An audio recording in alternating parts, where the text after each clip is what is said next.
All right, so the work we're going to do here in Module 3B is the work of analyzing state and local politics here in Nevada, with a particular focus on Nevada fiscal politics, the politics of tax and spend, which is actually, I think, more interesting and relevant than you might imagine.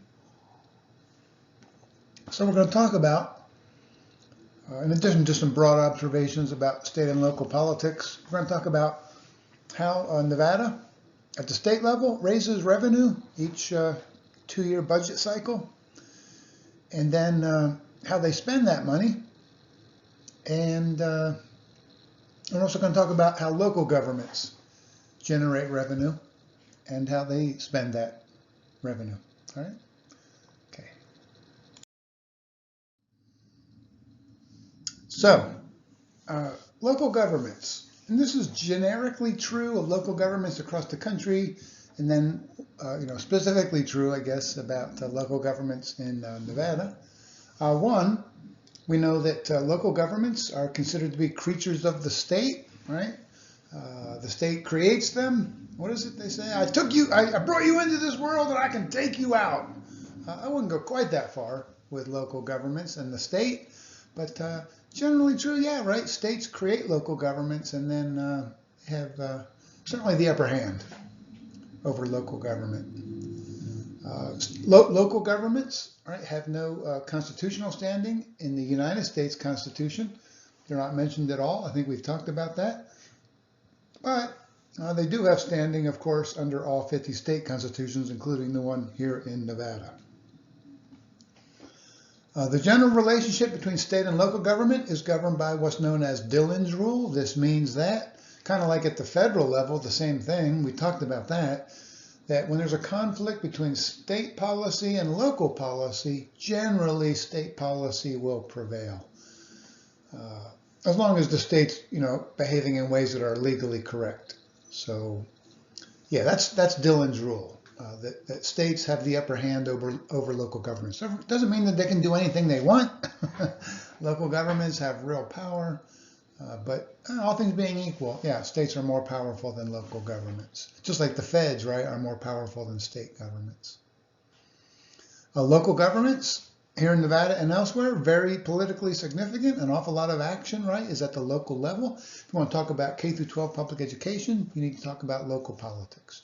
If you want to talk about law enforcement issues, you're going to be talking about local politics. You're going to talk about healthcare policy. A lot of that is done locally, or housing for the disadvantaged, the homeless issue. All sorts of issues are driven largely by local governments. So there's a lot of action there. Examples of local governments, counties here, of course, right, it would be Clark County. Cities, here we would have what? North Las Vegas, City of Henderson. Those, by the way, are our three biggest cities here in Nevada. Reno has now dropped down to fourth. So I think it goes, Las Vegas is the biggest city in the state, Henderson is second, North Las Vegas is third, and Reno is fourth, at least the last I heard. We also have towns and villages and so forth. And we have some jurisdictions here that are kind of, I would call them nominal jurisdictions. People will often say, well, the Las Vegas Strip is located in Paradise. Well, much of it is, that's true. And you're like, what the hell's Paradise? It's a non-governing political jurisdiction. They don't have, there's no Paradise City Council. There's no mayor of Paradise. Paradise doesn't have tax policies and so forth. It's kind of a nominal designation. It kind of bugs the heck out of me. So who actually governs the Las Vegas Strip? Turns out it's Clark County. Clark County there. Yeah, the operational jurisdictions are the ones I just mentioned, right? North Las Vegas, City of Henderson, here in the valley. Arguably, in fact, I think certainly the most important governing entity here in the valley would be Clark County. They do derive an awful lot of revenue off of the Strip in terms of property taxes and so forth. So that's why Clark County is so well funded and employs so many people. is that they draw their revenue mostly from the Strip. City of Las Vegas, right? Much smaller budget because they don't govern the Strip at all. They govern downtown Las Vegas, which is an okay source of revenue, but it doesn't rival the Strip. Yeah. So Clark County is where an awful lot of the action is politically and economically in Nevada and in the Las Vegas Valley. Can't even tell you how important Clark County is. Then also, kind of a regional entity is quite significant for the state and in the valley, the Southern Nevada Water Authority. I know some of you are doing your papers on water issues of scarcity and so forth. Well, you're going to need to talk about SNWA. They have a huge impact on water policy in Nevada in general and in the Las Vegas Valley in particular. Very powerful agency. Headed up for a long time by the legendary Pat Mulroy. And now I think it was her second in command. I think it's Mike Ensminger, something like that. He's now at the head of SNWA. All right.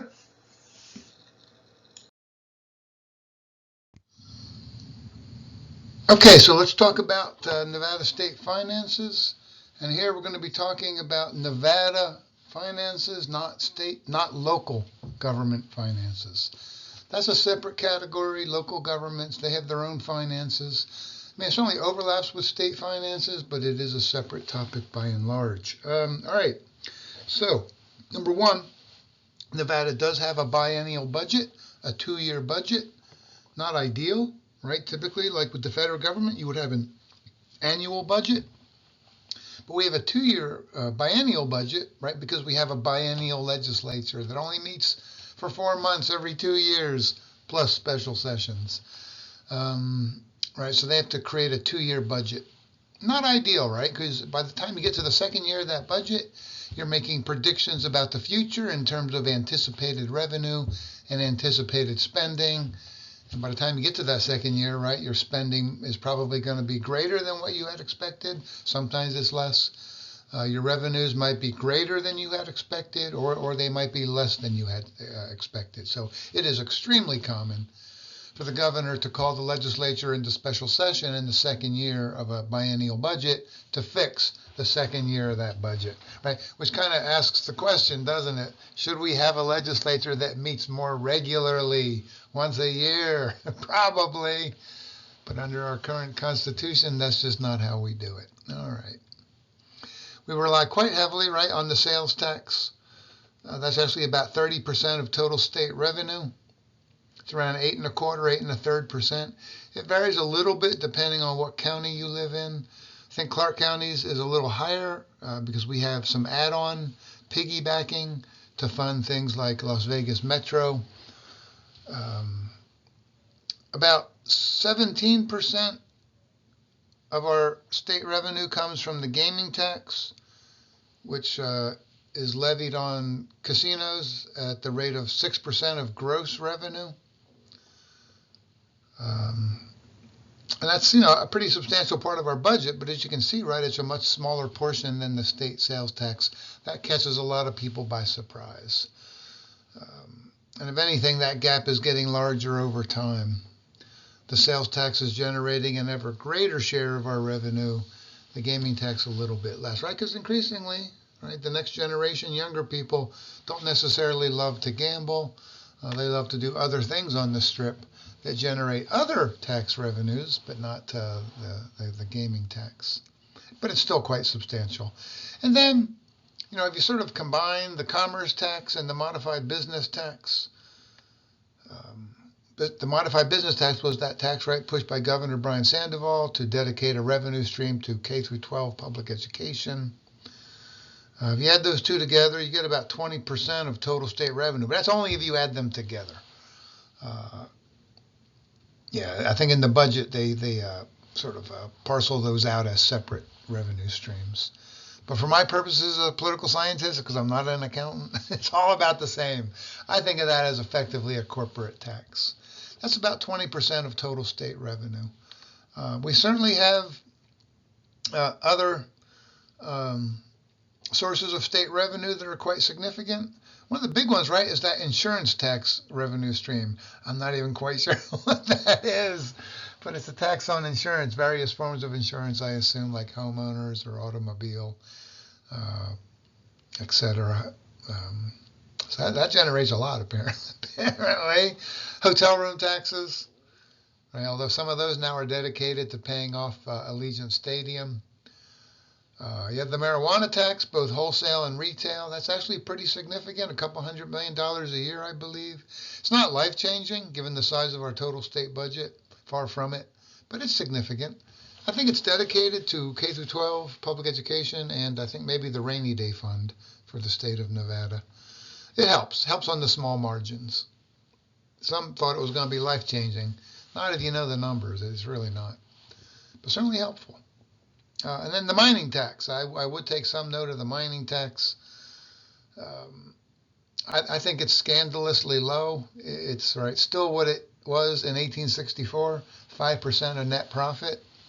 Remember, gaming companies pay 6% of gross revenue before you deduct expenses. Mining pays 5% of net profit, which is revenue minus expenses. And they've been given a pretty generous calculation for what counts as expenses. So that mining tax ends up being quite low compared to the gaming tax, scandalously low. Now the legislature did repair that to some degree a few sessions ago. I believe they added about an additional 1% of net profit for mining companies above a certain size as a separate legislative tax, right? Because it's hard to change that rate set in the Constitution because it's part of our Constitution. But arguably, they still contribute too little to the state budget. At least I think so. I think it's about 2% of our budget comes from mining. And that's a northern industry, right? And some say this is unfair to the south, Las Vegas, right? Because we seem to, we definitely pay, a lot of Las Vegas tax revenue flows north. And part of the reason is the mining industry is taxed at such a low level. Something to think about.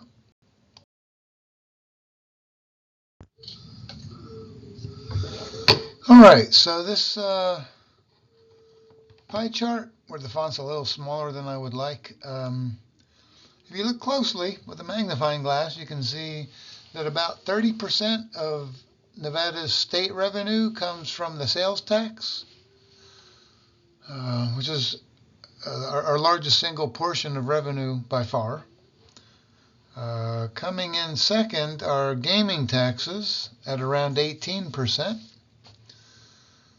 After that, it becomes kind of a hodgepodge. The only other significant category I would note here in terms of generating revenue for the state would be the combination of the modified business tax and the commerce tax.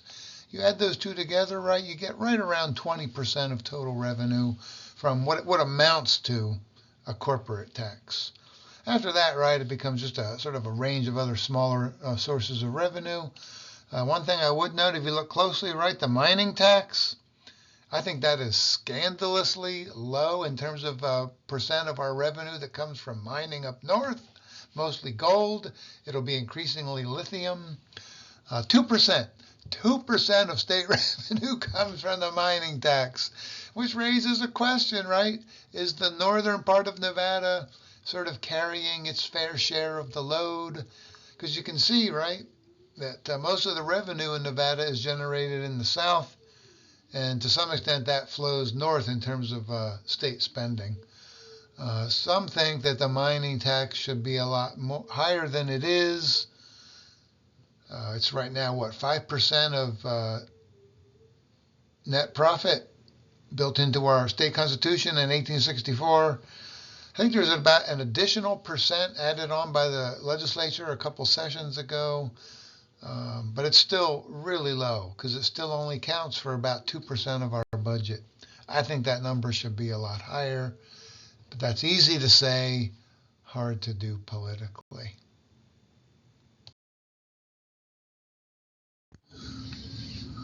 All right, so now that we've seen how the great state of Nevada generates revenue, let's see how the state spends that revenue.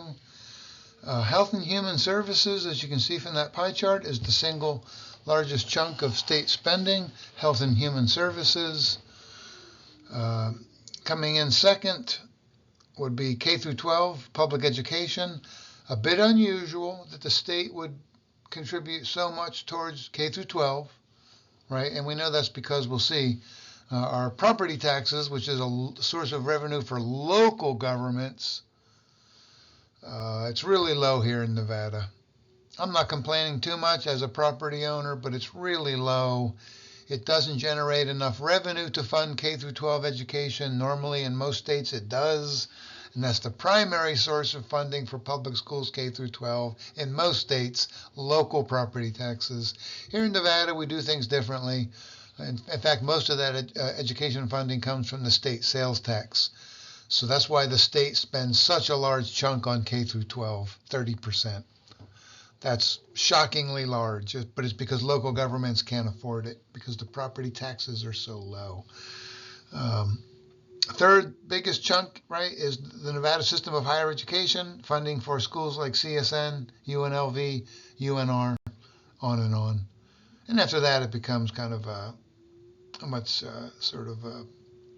smaller pieces that we spend our money on here in Nevada. Finally, let's talk a little bit about local taxes, local fiscal issues here in Nevada. Property taxes by far are the main way that local governments raise money to provide funding for K through 12 education, public education, and public safety. Property taxes in Nevada, I can tell you this, coming from Wisconsin and before that Pennsylvania. Property taxes in Nevada are relatively low. We're a low-tax state in general, have that kind of libertarian tradition. Now, some years ago, when property values were going up here in the valley by as much as 50% in one year, maybe 20, 30% in other years, which is ridiculous. All right, what did that mean at the time for tax bills for property? They could go way up in a single year, could go up by 50% in one year. That could drive people out of their homes, impose economic hardship. So, what did the legislature do? They said, look, we're going to put a cap on how much property taxes can go up in a given year, no more than 4%. So property values go up 20%, the actual tax can only go up no more than 4%. Property values go up 50% in one year, cap of 4% increase in property taxes. So that's been, I think, a useful fix by the state legislature to deal with boom and bust property values here in the Las Vegas Valley and in Nevada in general. It's also true that it imposes a bit of a floor in terms of how much they can go down. As many property owners found out during the recession, the value of their properties went way down and their taxes barely budged at all. That's a little complicated. I don't think I fully understand it. But in essence, by putting a 4% ceiling on how much they could go up in a given year, it essentially imposed a roughly similar limit on how much it could go down in any year. So it provided stabilization both up and down. Sandoval's budget, as I've discussed, raises a lot more revenue, over $1 billion over a 2-year cycle. That's some serious money in a small state like Nevada of only about a little less than 3 million people. And that money goes almost exclusively, I believe, for public education, K through 12. And many would say this is going to be, kind of a part of Sandoval's legacy, as he'll be seen as a very pro-public education governor. His budget suggests, indeed, that he deserves real credit for that. Finally, before we wrap things up here, I would mention this, and I don't think they're in the lecture notes. I should make sure I get those added in. What do state and local governments do these days? Certainly state governments, they impose what I would call stealth taxes. Stealth taxes.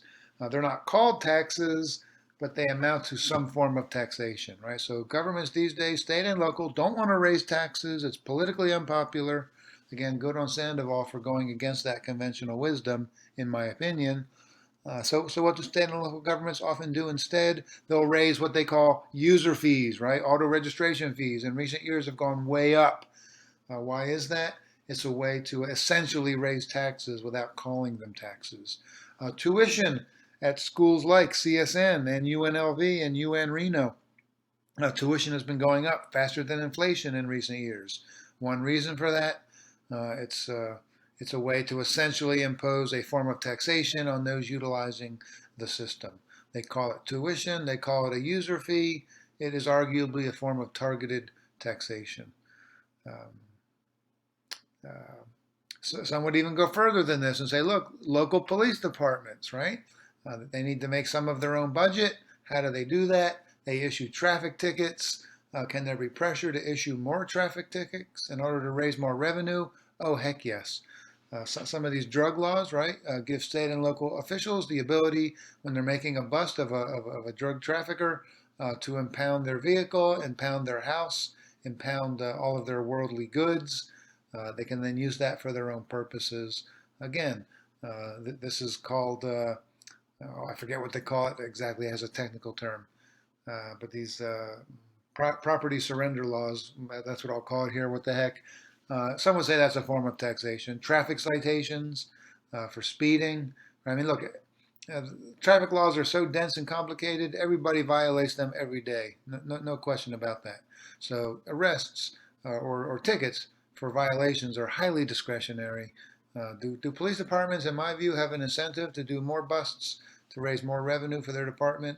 I think that's not unfair to say that, or it's fair to say that. Parking at UNLV, I can tell you this from experience, aggressively regulated, and if you park improperly for even a few minutes, you almost always get busted.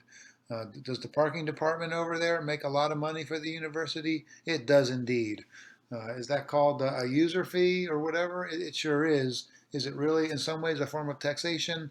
I would suggest that it probably is a form of taxation. So this has been the temptation, no question about it, in Nevada and in all of our other states and local governments. In the absence of an ability politically to raise taxes, they will often instead raise user fees pretty aggressively, a form of stealth taxation, I would argue.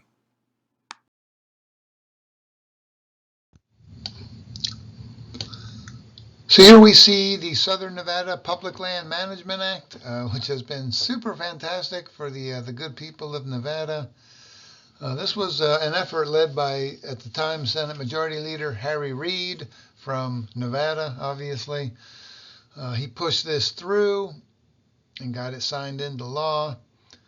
This basically means that all federal land auctioned off in Nevada, which is federal land, right? So that's federal revenue that should be going for federal purposes. That money actually comes right back into Nevada. And it's designated for use for parks and recreation. And, state parks, local parks, all of that, for the construction, capital investment. Because every year, the Bureau of Land Management, on behalf of the federal government, auctions off land to developers here in the Las Vegas Valley, up north around Reno.